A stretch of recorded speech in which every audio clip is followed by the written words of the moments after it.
Before setting foot in Syria, my mind was filled with dreams of adventure and discovery. I was a younger explorer driven by an insatiable curiosity to unearth the secrets of ancient civilizations. The tales of the ancient land of Syria, with its rich history and archaeological wonders, had captivated my imaginations since childhood. Preparations for my expedition were meticulous. I assembled a team of fellow researchers and scholars, and together we pored over maps, documents, and historical accounts. We planned our journey, hoping to delve in the heart of Mesopotamia, where remnants of the Akkadians and Assyrians awaited our discovery, wanting to find their ruins and to discover any treasures of the past. As I ventured into this unforgiving land with my group, the harsh reality of the desert unfolded before our eyes. Endless stretches of barren sand and scorching heat greeted us, testing our resolve and stamina. The relentless sun beat down upon us, threatening to drain our energy and our spirits. Days turned into nights as we pressed on, our thirst growing with each passing hour. Water became our most prized possession, and we rationed it meticulously, hoping to find an oasis or a freshwater source in this arid expanse. But the desert seemed to taunt us, offering no respite, no signs of life. Until we made camp for the night. I have gotten ready to sleep until one of the men of my group shouted of an incoming sandstorm that threatened us. It was so unexpected. I prayed to God to save us from this predicament. Huddling within my tent, I laid down, wishing that nothing would happen to me. But I was too tired to do anything until I succumbed to sleep. On the following morning, I awoke from my slumber, and there I crawled out of my tent, when my eyes widened to my utter disbelief. I was alone, abandoned by my so-called peers, whom I once trusted. I found myself navigating this treacherous landscape alone. The isolation was suffocating, the vastness of the desert swallowing me whole, but I pressed on, driven by an unwavering determination to uncover the mysteries that lay hidden within the Mesopotamia's embrace. I have searched for water for days and nights, wandering through the unforgiving land of Mesopotamia. There I looked upon a shadow of a great derelict slowly emerging as I walked, only for me to come before a ruined red temple. How long has it been there, and who built it? Was it the Sumerians or the Akkadians? Only the sand knows. There I sought shelter within the great temple as the sun became even more punishing. Pillars held the ceiling like an atlas, holding the foundation over the ages. The temple exuded an aura of both awe and foreboding. Its grandeur was undeniable. The walls, the columns, and the ceilings were decorated with hieroglyphs and cuneiforms of life that were before. Beautiful yet haunting as I walked past the silent sentinels of statues. The more I ventured deep within the great halls, the cooler it became. Behind me was the light of the sun, which became dimmer as the evening progressed. How long have I been here? I must have lost track of time due to the distraction of these ancient wonders. I stopped and gazed upon a statue, either made of red clay or stone, as there were no fractures or any sort of damage. It seemed to be well intact, as if it were made yesterday. It took the form of a woman who is curvaceous, busty, and I believe voluptuous. How many ideas popped into my mind. Was this a fertility goddess or a goddess of love? Or could it have been a queen? In front of her is an altar made of marble, decorated with events of the past displayed in art, yet nothing that is familiar with the Sumerian. Who has made these illustrations? On top of it was the body of a dead, petrified woman with her flesh dried. Yet I can still make out from its olive tan pigments that she's wearing some sort of clothing that I didn't recognize. It doesn't look either Sumerian or Akkadian, and it definitely is not Egyptian. Her clothes were red while she was wearing jewelry composed of platinum, which was extremely odd to me, as usually people of high royalty tend to wear golden jewelry, but not platinum. I gazed upon it with fascination. She must have departed in her late 20s or early 30s, but her preservation, even to this day, is amazing. She even retained her full head of red hair. Something then caught my eye as I examined the mummified corpse, and there was a yawning hole in her chest as my eyes looked past it and found her abnormal heart laying in her hand. It was dried, yet it wasn't shriveled or shrunk, but intact with its great blood vessels. It was odd that it was laying on her hand, yet I found no dagger or sharp instrument near her or around her. I looked for one, of course, but there was nothing. It is preposterous that she did this to herself, and the only explanation is a sacrifice done by priests. And if so, what gods have they offered to? Was it for this unknown goddess that was before me? Only this mummified woman knows. Of course, this was done thousands of years ago, before the birth of our Lord. I placed my fingers upon the organ as it felt smooth yet rough, and somehow it didn't break apart. She must have suffered greatly by the hands of these ancient priests, but who knows what the situation was in the past. Until I felt a slight rhythm, then life came upon it. Her dry heart began to throb. I walked back in shock. The hairs on my arms began to rise. My eyes were fixated on the beating heart as it slowly began to reanimate itself. The veins soon started to pulsate and wiggle.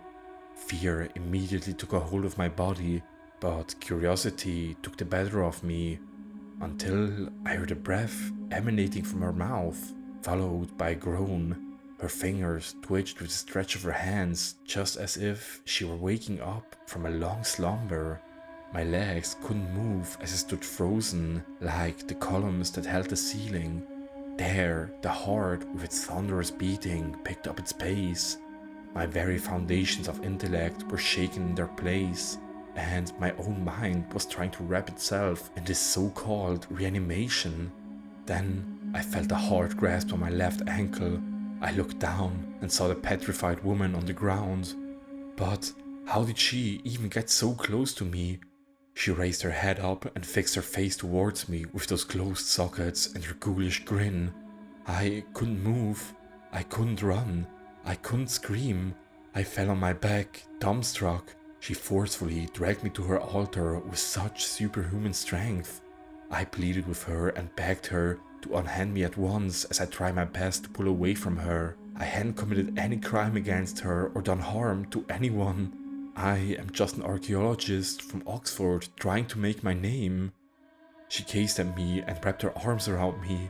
She laid her head on my shoulders. The sound of the doors were slowly shutting, and the light that shines through is getting dimmer and dimmer. But who is closing these doors? There was no one closing them. How is this possible? Am I going to die inside this mausoleum? A mausoleum? Yes, that's it. It's not a temple. It's a mausoleum of all things. What a fool I am not to realize what this structure is. To my horror, the doors of this forgotten mausoleum were about to be sealed, with me imprisoned within them. Why me? Why me of all men stuck in this dire situation? I demanded an explanation from her, but was fruitless as I came to the realization that she may not understand my language. How can she even know what I was saying or even my own mannerism? How could she even know? I came looking for water, but instead I came upon this undead woman and her domain. The sarcophagus unsealed itself as if some invisible force had pushed the lid open. She dragged me into it. I fought for my very life not to get inside. With sheer luck, I broke free from her clutches. I ran towards the entrance and didn't look back. There it was, the great door. I tried to pry the door open with all of my strength, but to no avail. I found it impossible. There I saw a bronze spear laying on the floor. I grabbed hold of it and tried my very best to pry it open, until I heard a giggle behind me. I did not dare turn my head the other way, as I feared that she might be behind me. Sweat poured from my face profusely. trying so hard to pry this obnoxious door open. I begged to God to at least help me on this day. There, I felt 2 hands on my shoulders. I kept praying for the good Lord to help me in my time of need, furiously prying open this diabolical door with all my might. I pushed against the unyielding door, straining every muscle in my body. The hands on my shoulders tightened their grip, and a chilling breath grazed the back of my neck. The sensation sent shivers down my spine, but I refused to give in to fear. I summoned every ounce of courage within me and summoned a final surge of strength. The door creaked and groaned as if protesting against my efforts, but it slowly gave way under the relentless force. Light seeped through the opening, piercing the darkness of the mausoleum. With a final wave, I pushed the door wide open and stumbled out into the blinding sunlight. Gasping for breath, I turned around, expecting to see the undead woman right behind me. But to my astonishment, there was nothing. The mausoleum stood silent and still, its secrets hidden once again. It appeared as though I had escaped its clutches. I collapsed onto the sand, my heart pouring and my body trembling from the adrenaline coursing through my veins. I was filled with both relief and an overwhelming sense of dread. What had I witnessed in that ancient tomb? How had that mummified woman come back to life? Realizing that staying in this desolate place was no longer an option, I gathered my remaining strength and began my trek back to civilization. The images of the undead woman, her reanimated heart, and the eerie mausoleum haunted my every thought. Weak and disoriented as I lay on the sand, panting and trying to gather my thoughts as a sense of unease washed over me. A chill ran down my spine, and I couldn't shake the feeling that I was being watched. I slowly turned my head, hoping against hope that I was mistaken, but my heart sank as I saw her standing there, her ghoulish grin etched on her face. She was different now, her form shifting and changing before my eyes. Her flesh, once dried and withered, now appeared almost alive, pulsating with an unnatural vitality. Her eyes glowed with an otherworldly light fixed upon me with an intensity which sent shivers down my spine. I scrambled to my feet, my legs weak and trembling. I couldn't comprehend how she had found me or how she escaped the confines of the mausoleum. It seemed as though there was no escape from her relentless pursuit. She was there, and she was here to stay. Her movements were slow and deliberate as she closed the distance between us. I stumbled backwards, my mind racing, searching for a way out. But she was relentless. Her grip on me was unyielding. I pleaded with her and begged for mercy, but my words fell on deaf ears. She laid her hands upon my shoulders once again, her touch sending a wave of icy dread through my body. The realization struck me like a thunderbolt. I was trapped, caught in the clutches of an undead entity from a time long past. At that moment, my thoughts scattered like ashes in the wind. I had ventured into this forsaken land, seeking glory and discovery, but now I found only terror and despair.